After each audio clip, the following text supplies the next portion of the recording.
Hi, I'm Ashley, and welcome to my QuillBot review and walkthrough. I am not only going to be walking you, through some of the functionality that QuillBot offers, but I'm also going to be giving you some of my insights as both an editor and an AI reviewer. All right, let's dive in. So right off the bat, QuillBot is pretty much known for its paraphrasing capabilities. Now, as you know, with the rise of AI, we have a lot of content that might need to be rephrased to make it sound more human and that sort of thing, and that's kind of where QuillBot is stepping in. So not only does it do this paraphrasing feature, but it also has like things like grammar checker, a citation generator. You can write, they have like a text editor in here, a summarizer, and even Google Chrome extensions, word extensions, all sorts of functionality here. But mainly it centers on, like rephrasing shorter content, which is why we were super interested in looking at it. That way we could streamline, changing out some of those paragraphs that AI doesn't quite get just right, which is where we wanted QuillBot to step in. So having said that, I'll tell you right off the bat that I see this being a lot more user-friendly for folks who are, like in academia. So we're talking students, professors, that sort of thing, folks who need to quickly summarize some things, make sure your citations are correct. I don't think that it is as functional for digital marketers, just because the paraphrasing tool about half the time would pass an AI detector, the other half it wouldn't. And so, I don't know, for me, I would rather just make sure that it passes it every time, or, at least 90% of the time. But we didn't really see that with the tests that we ran. Okay, so as you can see from this screen, we are first going to be jumping into paraphrasing. So what you can't see is I've already pulled in some text that I want to paste in here for QuillBot to kind of, paraphrase for me. And as you can see, there is a limit on the word count when you use the free subscription, which is okay. I just, kind of quickly am deleting some of the stuff that I don't want it to paraphrase to kind of see if I can't get down to the word count that they have. Now, once you do go to the premium subscription, of course, that ceiling really lifts. Okay, so I've got my text pared down, and go ahead and click on paraphrase. And now, as you can see, it's already starting to generate text like immediately. Pretty much what it does is it's starting to give you a lot of good synonyms and trying to rephrase some of the verbs and all that kind of good jazz. So it does that right away. You can actually click on each of these little underlined bits, and it will give you different options that you can choose from to make it like a little bit more customized for you.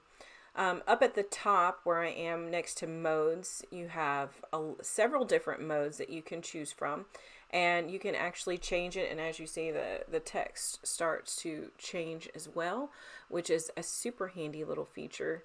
But even if I use like the creative mode on my particular text, it didn't actually, it still didn't make it different enough to pass an AI detector. So if I had AI generated text, plop this in there, and even said go crazy and change it, quite a bit, it would still come back as AI detectable quite a bit, which is one of those functionalities that I was really looking for as a consumer. I wanted it to be able to pass AI detection.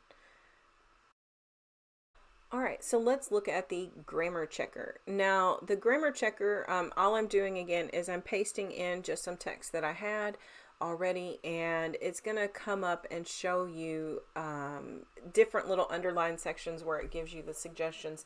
If you've ever used Grammarly, this will look very familiar, and I will say that I think that it is probably about on par with the type of suggestions that Grammarly gives you. They do have an extension for a grammar checker. So, I mean, if you want it in your email or anything like that, yeah, it has a Google Chrome extension for that as well. So another great feature is that it has a plagiarism checker, and you have about 20 pages available to you every month. So you can utilize that service through here. You just click on the plagiarism checker. And as you can see, I just took in a piece of a document that I had from another AI that wrote that. And then I plopped it in here and told it to check it. And as you can see, it's scanning. And it takes a little bit for it to scan, of course. But once it's done, it is going to give me a little bit of a report. So I'm going to kind of fast forward through this part. Okay, so our scan is complete, and we're going to click on View Report to be able to kind of see what it has to say. And as you can see, this particular text didn't have any type of, plagiarized text, which is wonderful.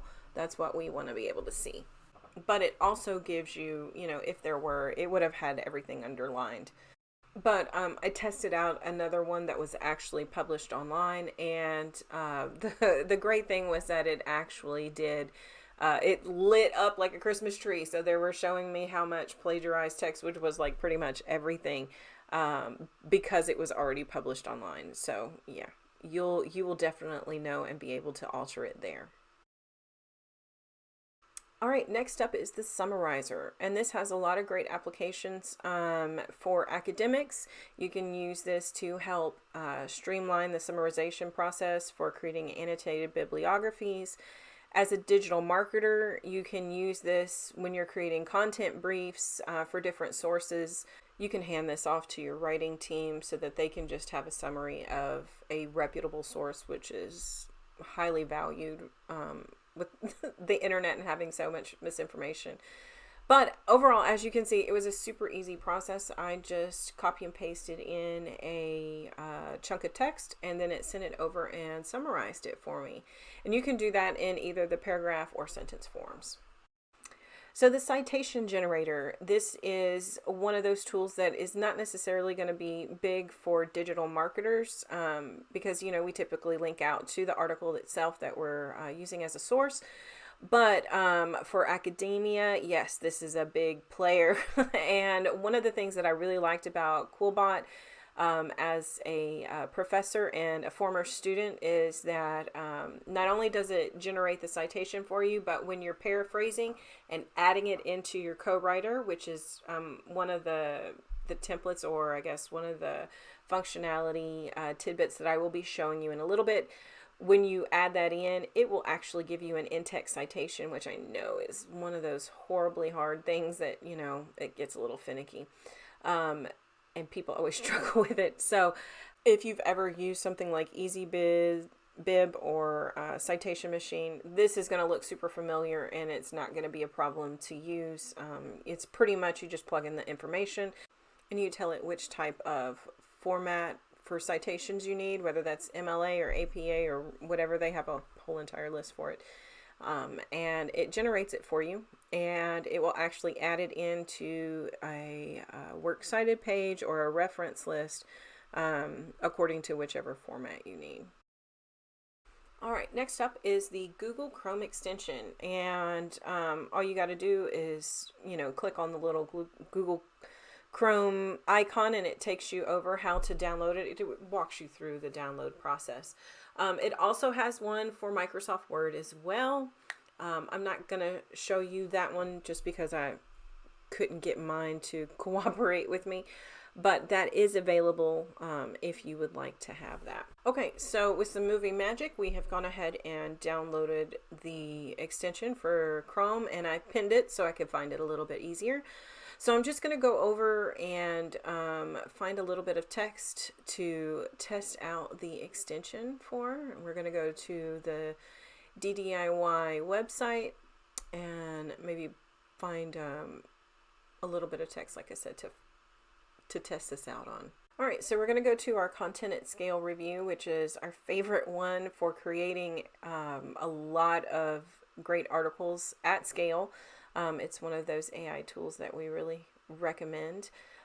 So what I'm going to do is I'm clicking on the, I'm going to click on the QuillBot and pull it up in the sidebar, and then just grab a chunk of text and copy and paste it into like the little top portion here.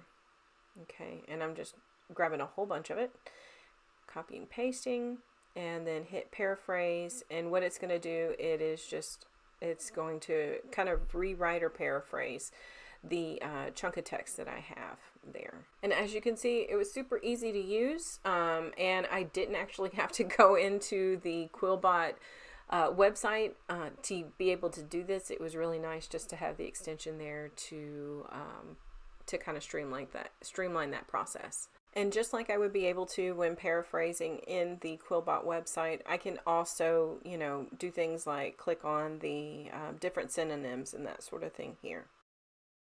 Okay, so I am kind of moving quickly here just because writing an article in QuillBot takes a little bit longer. It's a lot different of a process than, let's say, Copy AI or Jasper, and it's definitely different than Content at Scale, which you only need a keyword to generate an entire article. Okay, this is not what QuillBot is for. Okay, QuillBot is the co-writer in QuillBot is meant for you to be able to write as you're, write the article right in this text editor. And then the research feature is wonderful. Like, it will pull up the different search results and you can paraphrase sections of the articles that you pull in. It will give you in-text citations for those paraphrased tidbits, but it is not actually going to generate text for you. The suggest text feature, it will kind of finish a sentence and give you, a few options for those, as you've just seen, but it's not actually just gonna, wholly put out an article for you like you would be able to do with, say, some of these other content driven AI writers. That's not really what QuillBot is for. So where I do see digital marketers being able to use this is perhaps writing reviews. If you really like the rest of QuillBot's functionality and you just want to use it and even use the text editor in case, maybe you get stuck on a sentence and you want it to suggest something, but, like if you're doing a ton of reviews, which need a lot of personal insights, this might work for you. But overall, I think that there are other, you probably already have a system in place that doesn't necessarily require you to use this particular text editor.